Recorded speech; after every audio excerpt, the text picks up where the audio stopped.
Hey everyone, TimaeuSS here. Welcome to another Princess Connect video. So sorry I haven't been uploading for the past, I think, day or 2 days. So I tried to film or record these beforehand, and obviously with the free-to-play series, it's difficult to record a day beforehand. And for the past few days, I've just been going through the Wii Auto CB2 clan. So I've got over, I think, 200 applicants. So thank you everyone that submitted their application. It's quite a lot, and I think we have enough, or more than enough, capable candidates to make 2 additional Wii Auto CB crews. So I'll see if I'll have the time to help players make that happen. But today the focus is back to the free-to-play account, so that everyone know what I've been doing. So this is day 3-4, and since this is post-reset, a bit of day 5. So essentially what happened so far is through the quest, I've pushed past map 7, and I'm still pushing past it, but I ran out of stamina.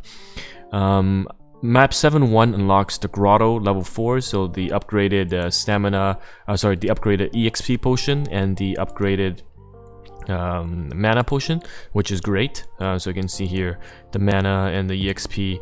I've done the mana 4, so I'm hoping to get to A1 to do the level 5 today, but I'm not sure if that is likely. I haven't made a push into the hard nodes just yet, and dungeon is still the same. I haven't reached the last one. So I'm taking a bit of a slower pace, and I've put out a poll on my community page, so players can vote if they want me to do the 3 times refresh, which I've been doing so far, except day 1, which I did 6, I believe, versus picking up the pace to do 6. So I think 3 is definitely more in line with the average casual player, so I think this pace is a lot better in terms of showcasing what you can do to min-max, and it's good to see that people are starting the game or picking up the game and have been joining my Discord. So a few things in terms of additional members to the team. So I did 2 more multis because I really wanted a Suzuna. You can see that my main team right now, oh, let's not recharge. My main team right now, I think I can just showcase it here, is, well, it used to be in the previous video, Misato, Kokoro, Yukari, Pudding, and Kaori. However, I've made a change because at position 2, Kaori is too prone to death, and this pushes the Kokoro to position 4 with Yukari at 2. Yukari at 2 is already not a bad unit, but because unit position 3 is actually the unit that's threatened the most, I'd rather put an archer in position 4 and push the Kokoro to 3. So what I mean by that is, right now, my old team used to be this, except position 2 is Kaori. So then Kokoro would be 4 and Yukari would be 3. However, since switching to this team composition with the archer Shiori at 3, Shiori at 4th position, Kokoro at 2 tanks a lot better. And this is also because Misato helps Kokoro a lot, because the Kokoro first charge is at the same time as the mini skill from Misato, the heal over time. So this makes Kokoro take a lot of the damage from Miyako, who's the main tank, as well as keeping herself healed either through Misato mini heals or Kokoro self UB. So this team is a lot more stable, and of course if you have a better tank, you can swap Miyako out. For example, if you have Nozomi, if you have June, and actually I have June, but like I said, both June and Makoto are continue to be benched right now, even though they're the best units for CB, for rerolls. It's just because, again, I want to showcase how to progress with relatively easy to get units. And here I'm using Shiori. After the 20 pulls, I still could not get Suzuna, but if you have Suzuna, she'd be a much better choice than Shiori in the 4th position. So that's what I'm doing. I'm hoping to again push to map 8. And I'm probably not going to do any more polls. I have enough units for me to progress from the PvE and PvP side. So this is my final team. In terms of story, this is it. And then in terms of PvP, I think what I'll do is still edit this. Seren will charge. What I might do is put a Yukari here and then see if I can put someone in between here. Most likely not, yeah. Because what I want to do is put a unit in between. So players usually rock Monica because that way the Yukari will charge the 4th position. But because I believe I don't have these units, so I don't have the option. So let's do this for PvP and the team below for PvE. So one thing I wanted to cover as well is you can see I 2-starred Kokoro and Yukari. So as a beginner, free-to-play beginner, Kokoro you'll get because she's free, she comes with a story, and Yukari you most likely get because she is 1-star base. And the Kokoro you can get her from the hard nodes, so the hard shards that you can farm. You can hear that you can get quite a few shards because you get both of her nodes really early, and Yukari being a dungeon character, you can just exchange her. So I spent, I think, 10 divine amulets from the pulls to get both of them to 2-star, which IMO is very worth it, because these two are my core team map pushing team members, and these 2 units also excel in both PvP. Well, Yukari does in PvP in some comps, and also PvE in clan battles, so it would not be a wasted investment.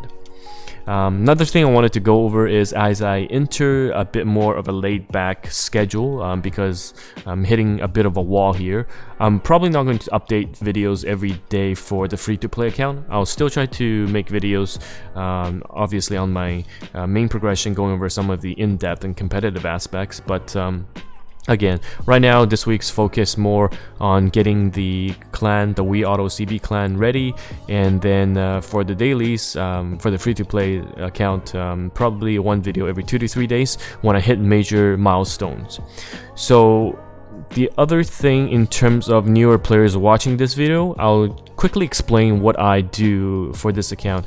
If you're not as rushed as I was when the game first launching for soft launch, for example, where I spent 14 gems because I had a really good PvP team, pushed rank 1 really early, and then tried to gear everyone as fast as I could.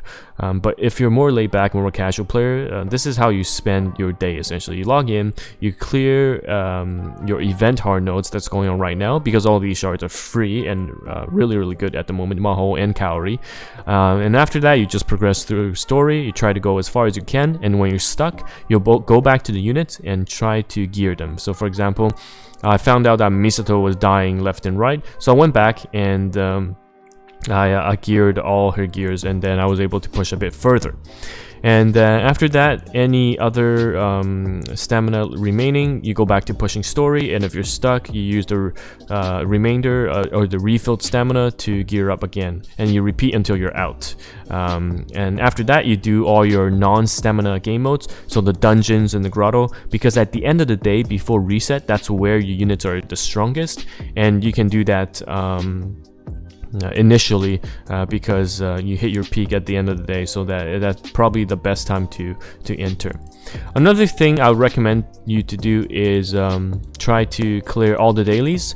So later on, you probably won't not do quests such as buy mana with gems that only gives you 20 or 30 XP. And even though we don't recommend you to refine equipment and increase the star by 1, every 25 player EXP counts initially, because you can see right now you only have 871, so you want all the EXP you want to get essentially. So that's essentially what you do for the dailies. It's rather quick. You finish all the dailies within an hour, probably 30 minutes if you know what you're doing, and then just make the story push, and that's pretty much your day until you finish, until you wait for the next reset. But again, if you wanted to be like me or other players who are more rushed when the game first released, you can do up to 14 refreshes.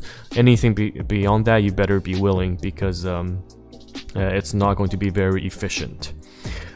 So that is in terms of how I would suggest for the resource management in terms of stamina for new players. Later on, I'll have guides about what to farm for in terms of shards from a beginner's point of view, and how I would allocate my stamina then. But my in-depth guides that are more up-to-date on my channel already covers that. So for beginners, don't worry too much about it at the moment.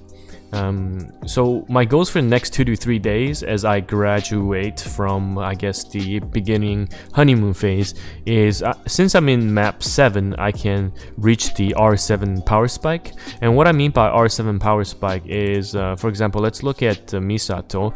I have one more piece of missing gear and I can upgrade to rank 7, and actually I can already farm this gear. But at rank 7 you unlock your 4th skill, which is your X skill, and X skill is like a passive.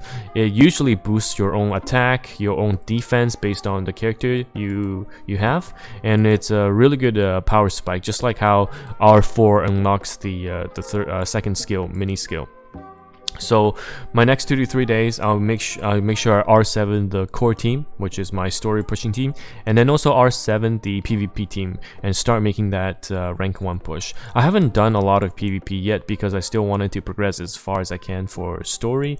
However, once R7 gear is unlocked, I can make way for that arena push. So that's gonna be my plan, and probably gonna take me 2 to 3 days to accomplish all of that. And once that's done, I'll have another video updating all the players watching this free-to-play series. And again, if you have any questions, just feel free to leave in a comment. Tomorrow and the day after tomorrow, I should be producing videos on the main account, because the next batch is coming. I can go over what's included in the next map. And yeah, hope you enjoyed this video, and see you around.